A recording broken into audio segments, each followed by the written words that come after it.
What you're looking at is the brush motor of the Dyson V11 vacuum cleaner. This motor sits directly inside the cleaning head, independent of the suction motor in the main body of the vacuum. The brush motor doesn't just make the vacuum suck, it also brushes and sweeps the surface, boosting overall cleaning efficiency. Looking at its structure, the brush motor consists of a control board and an electric motor. The type of electric motor used is a brushless DC motor.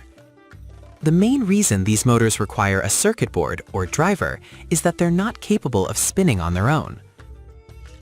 Unlike traditional brushed motors, brushless motors have no mechanical part to direct the current, meaning there's no brush or commutator. For this reason, the current must be electronically routed between the windings for the motor to operate correctly. So what exactly is the difference between these two motor types?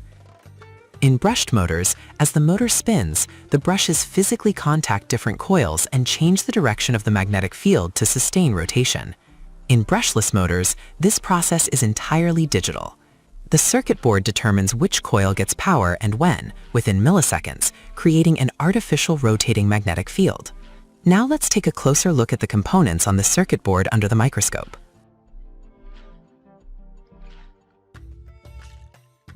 First, let's look at these connectors. These are the electrical connection points coming from the vacuum motor's circuit board. The component right next to it is the filter capacitor for the driver MOSFETs.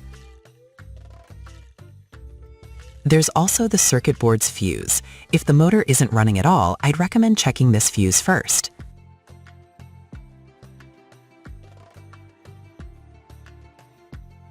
Now we're getting to the most critical part of the driver board.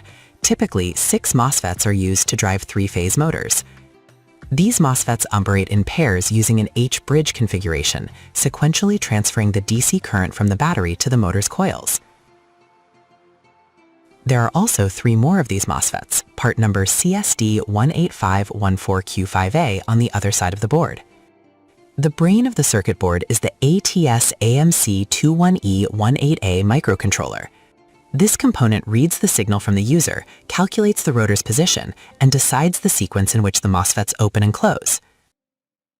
Another key component is the A4919, a 3-phase MOSFET gate driver IC.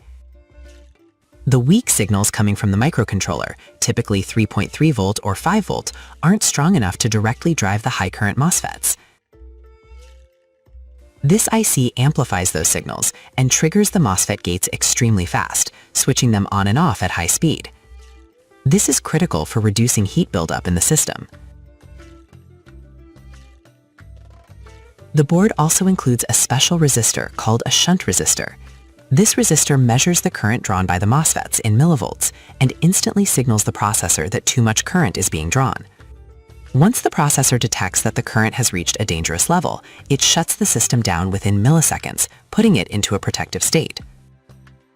Finally, the IC with part number UCC27517 controls the Q7 MOSFET, and in the event of excessive current draw, it cuts power to the MOSFETs and halts the system.